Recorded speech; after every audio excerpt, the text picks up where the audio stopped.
So, ganun kaano yung faith. Isa lang pala ang meron yan, ang Diyos lang po eh. Kasi siya hindi nagbabago ng isip. Tama, hindi nagbabago ng pagtawag, hindi nagbabago ng buhay, wala po nagbabago. Tayo ngayon ang pabago-bago ng isip. Praise the Lord. Si Moses na lang, taas pa na ito. Ngawit. Parang pananampalataya diyan, di ba? Ano nangyari sa pagkapatira? Nangawit. Wala na. Pag may problema, taasan naman ang kamay. Pag nangawit, baba na naman. Because kahit saan yung tignan na kultura, no, ang pagtaas ng kamay is a sign of surrender talaga. Ibigay mo na sa kanya. Surrender mo. Kahit sa gera, di ba? Taas mo kamay mo. Ibig sabihin, kita na wala kang hawak, wala kang gagawin masama. Yun lang naman yun. Hindi kang gagalaw. Eh kaso, bilang tao, dumating sa punto na nangawit na ako.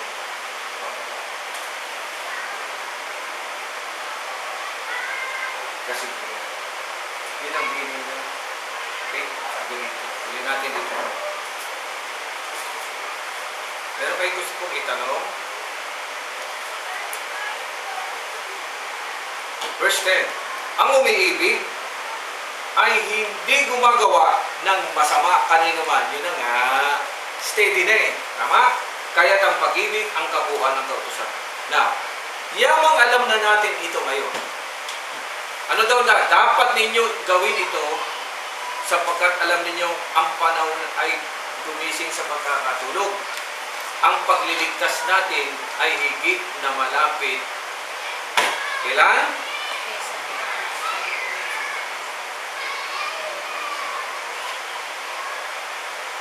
Ano nakasulat dun po? It is high time to awake out of sleep, for now is our salvation. Near. Tuloy mo. Tuloy natin. Saan ba tayo?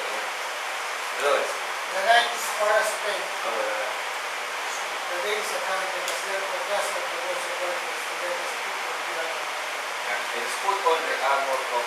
Let us walk honestly. Puro ganyan yan. Not in rioting, but put ye in the Lord. Tuloy mo, sa verse 13.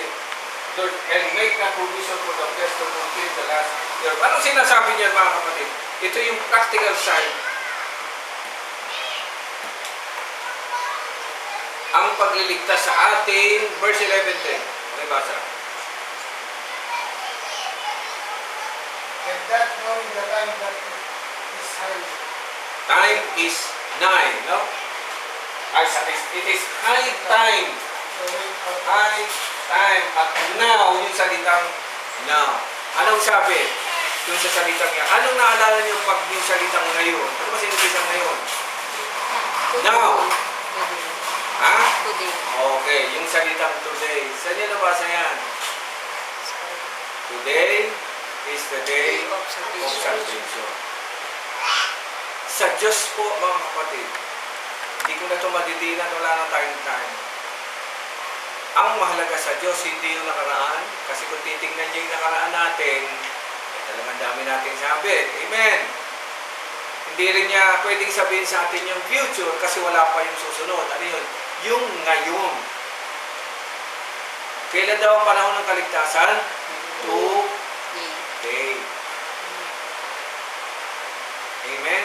Kung ano yung panahon ngayon hanggang doon lang. Kasi wala nakakalam kung anong mangyayari bukas. There is no such thing as tomorrow. Yung salita mo, wala po yung mga kapatid. Ang nagsasabi lang ng tomorrow, yung mga mapag-hinagap kung ano ang mangyayari. Amen.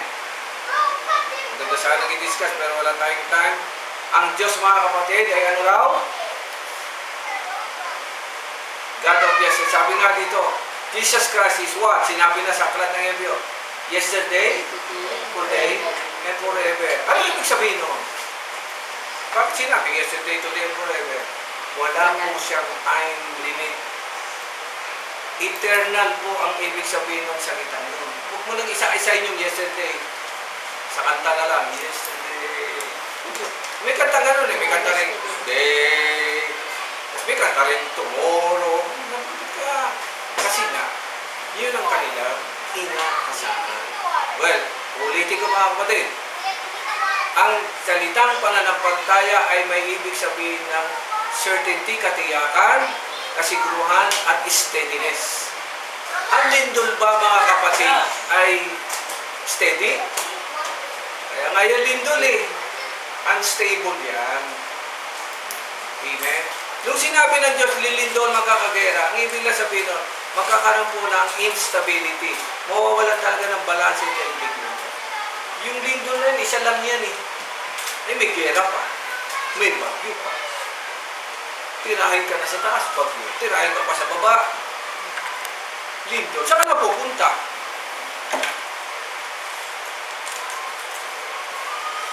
Ay, naku.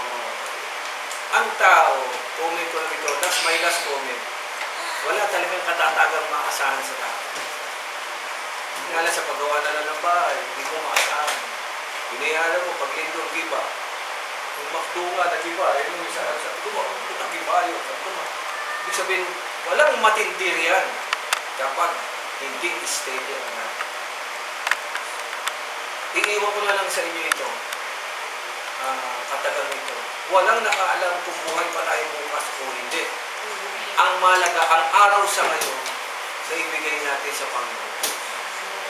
Kung nagkakaroon ng kung ano sa katawan ko eh, ba't naman nagkaganito ka ako gano'n? Kumain lang ako, nagkaloko-loko na. Kapirtigo ako, naka-high blood. Tinekap ako, sabi nito, wala naman na. Sabi niya gano'n, tinusok ako ng tinusok dito mga kapatid. Kakaraw ako na na mild stroke. O, tinin na mata lahat. O, tinin mo, aray, wala po. Tapos may pa ako, kanin. Ay, wala, sabi. Ganito na lang. Magpaan tawag lang. Blood chem na lang daw. Wala sa bak. Titingnan lang doon sa loob. Ay, tama yun. Kung wala sa makina sa labas, paano sa loob? Cholesterol. Pero sabi mo sa asawa ko, hindi. Sa akin lang pumasok lang na. Palagi ko siya naisip, mahaba pa paglilingkod. Kailangan ngayon pa lang, tatagan mo na yung sarili mo. Physically, emotionally, tatagan mo na. Tatagan. Amen? Yun na yun. Magsimula ka. Ngayon! Okay, check up ka na rin. Check up. Tingnan lang ninyo kung ano na. Hindi pa natin malalaman yun. Sabi ko, nasobrahan ng pagkain, ng manamantika. Yung mga pagkain, sabi ko, Filipino food talaga, makamisa. Tingnan mo na lang kung ano yung mga healthy dyan.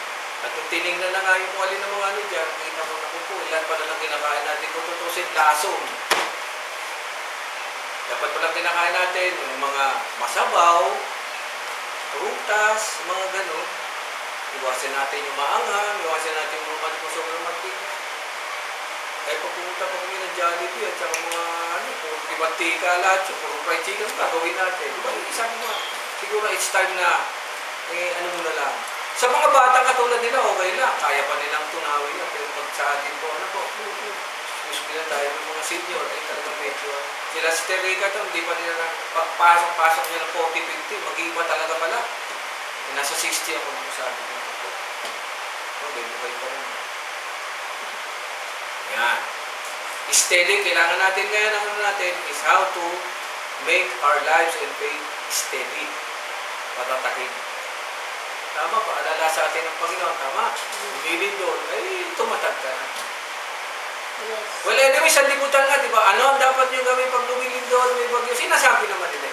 Sana mga Kristyano ganun din. No? Anong gagawin ninyo kapag kayo nanigay sa pananampalataya? O wala ng pag-asa? Meron din dapat. Meron tayo tinat na. First aid kit. Joke lang yung mga kapatid. Pero tingnan niyo ito ng mga kapatid. Kung natin buburahin yan, balikan pa natin yan. Ito kasi ang mabigat, yung certainty. At marami. Panghuli pala. Panghuli daw. Sabi nung salita ito, karamihan ng word na yan sa aklat ng awit